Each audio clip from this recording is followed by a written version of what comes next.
গণেশায় নমঃ শ্রী গণেশায় নমঃ ওম বিষ্ণু ওম বিষ্ণু বিষ্ণু ভগবতী কিংবা চরণ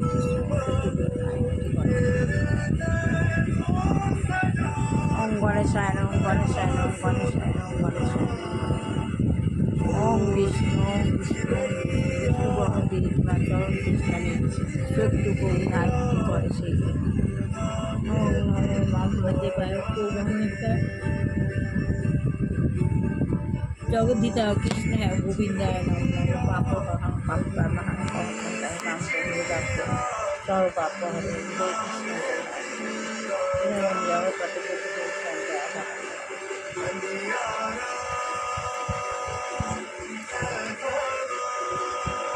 গুরুদেব বিষ্ণু পরমহংস দেবায় গুরুই গীতা গীতাই গুরু। আমি প্রতিদিন গুরু আর গীতা নিয়েই গুরু সঙ্গ করি, আমি গুরু সঙ্গ করি। ও মা সরস্বতী নো মা সরস্বতী শ্রী শ্রী লক্ষ্মীদেব পায় লক্ষ্মীদেব পায়।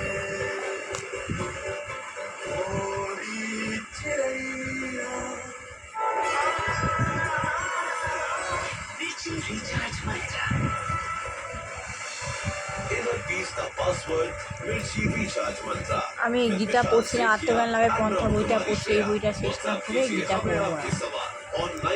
সবাই কিন্তু আমাদের আত্মজ্ঞান লাভ করতে হবে, ভগবানের সঙ্গে সম্পর্ক যুক্ত হবে। যত ভগবানের সঙ্গে প্রেম করবো তত ভগবানের সঙ্গে সম্পর্ক যুক্ত হবে।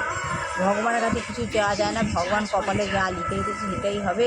এর চেয়ে বেশি ভগবানের কাছে মানসিক করে যে চাওয়া সেটাকে বলে ব্যবসা। ভগবানের কাছে সেটা চেয়ে কিছু হয় না।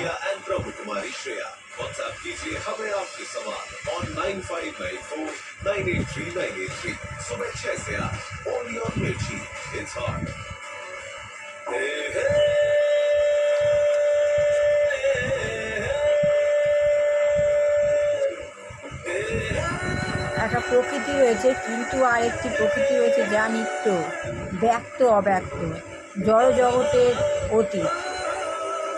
একটা প্রকৃতি রয়েছে যেটা নিত্য সবসময়ের জন্য, কিন্তু ব্যক্ত আবার অব্যক্ত।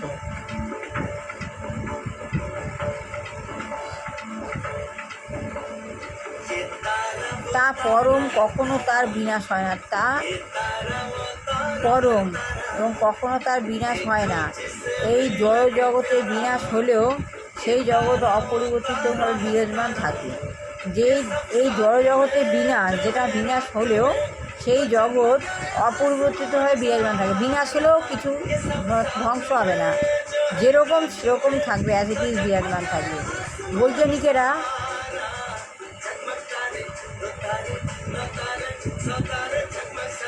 বৈজ্ঞানিকেরা এই জড় জগতের দৈর্ঘ্য এবং প্রস্থ মাপবার চেষ্টা করছে। যেটা জড় জগতে ব্যাপ্ত অব্যক্ত, অনেক কিছু ধ্বংস হয়ে যায় কিন্তু কিছু নষ্ট হয় না, বিনষ্ট হয় না। বিনাশ হলেও সেটা অপরিবর্তিত বিরাজমান থাকে, যেরকম সেরকম থাকে, অ্যাজ ইট ইজ থাকে। বৈজ্ঞানিকরা এই জড় জগতে এই যে অ্যাজ ইট ইজ থাকছে, বৈজ্ঞানিকরা এই জড় জগতে দৈর্ঘ্য আর প্রস্থ মাপবার চেষ্টা করছেন।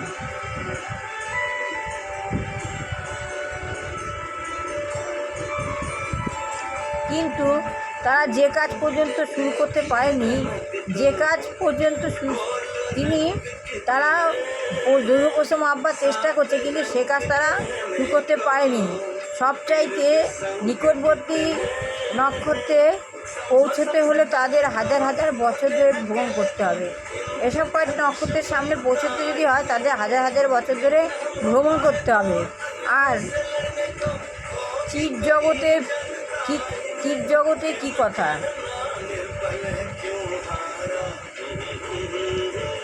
বলছে আর চিৎ জগতে কী কথা। আমরা যখন এই জড় জগতের সম্বন্ধে জানি না, এই জড় জগতের ঊর্ধ্বে কী রয়েছে তা আমরা জানবো কী করে? তা যদি জানতে হয় তাহলে আমাদের তা জানতে হবে যে সেই সম্বন্ধে অভিজ্ঞ কোনো তত্ত্বজ্ঞানী পুরুষের কাছ থেকে এই সম্বন্ধে সবচাইতে অভিজ্ঞ সূত্র হচ্ছেন শ্রীকৃষ্ণ। সবচেয়ে বেশি অভিজ্ঞ সূত্র শ্রীকৃষ্ণ, কেননা তিনি হচ্ছেন সমস্ত জ্ঞানের আধার। কৃষ্ণ হচ্ছেন সমস্ত জ্ঞানের আধার। তার সমান অথবা তার থেকে অধিক জ্ঞানী আর কেউ নেই। তাই কৃষ্ণের সমান বা তার থেকে বেশি জ্ঞানী, বেশি জানে এরকম জ্ঞানী কেউ নেই। শ্রীকৃষ্ণ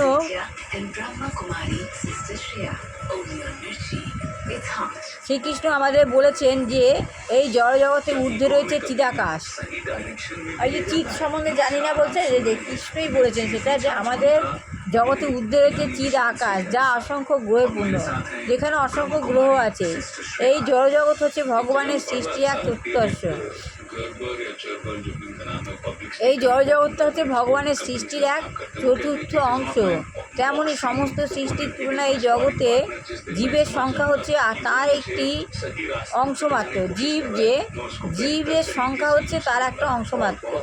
ওই জড়জগতে একটা অংশ, জড়জগতে একটি কারাগারের সঙ্গে তুলনা করা যায়, জড়জগৎকে একটা কারাগারের সঙ্গে তুলনা করা যায়। এবং কারাগারে কয়েদির সংখ্যা যেমন সমস্ত জনসনের সংখ্যার একটি নগণ্য অংশ যায় মাত্র, জড়জগতের নগণ্য অংশ মাত্র, তেমন এই জড়জগতের জীবেরা হচ্ছে সমষ্টিগত জীবের একটা অতি ক্ষুদ্র অংশ। যারা ভগবানের বিরুদ্ধে বিদ্রোহ করছে, যারা অপরাধী, তাদেরকে এই জড়জগতে আটক রাখা হয়েছে। যারা জড়জগতের বিরুদ্ধে বিদ্রোহ করছে, তাদেরকে এই জড়জগতে আটকে রাখা হয়েছে। কখনো কখনো আসামিরা বলে যে তারা সরকারের পরোয়া করে না। কখনো তারা বলে, সরকারেরা বলে যে সরকারের পরোয়া, কখনো আসামিরা বলে যে সরকারের পরোয়া করি না, কিন্তু তা সত্ত্বেও তাদেরকে গ্রেপ্তার করা হয়, এবং দণ্ডদান করা হয়। তেমনি যে সমস্ত জীব জড়জগতে অস্তিত্ব অস্বীকার করে, তাদের এই জড়জগতে আটকে রাখা হয়। তাই যে সমস্ত জীব জড়জগৎ সম্বন্ধে অস্বীকার করে, তাদেরকে আটকে রাখা হয়। প্রতিটি জীবই হচ্ছে ভগবানের বিভিন্ন অংশ, এবং পুত্র যেভাবে পিতার সঙ্গে সম্পর্কিত, ঠিক সেইভাবে প্রতিটি জীব ভগবানের সঙ্গে সম্পর্কিত। খ্রিস্টানেরা ভগবানকে পরম পিতা বলে জানে। খ্রিস্টানরা গির্জায় গিয়ে প্রার্থনা করে, আমাদের পিতা হচ্ছে তিনি, যিনি স্বর্গলোকে রয়েছেন। পিতারূপে ভগবানের ধারণা ভগবদ্গীতাতে ব্যক্ত করা হয়েছে। এটুখানি পড়ে আমি আত্মজ্ঞান লাইফ পন্থা বইটা পড়া শেষ করছি। আবার আগামীকাল পড়ব। ভালো লাগলে লাইক, শেয়ার, কমেন্ট অবশ্যই করবেন। দুষ্টু বাচ্চা ভালো করে পড়াশোনা হোক, সবার ভালো কল্যাণ হোক, চাকরিজীবী ছেলে মেয়ে চাকরি হোক, বিবাহজীবী ছেলে মেয়ের বিবাহ হোক, এই বলে আমি শেষ করলাম।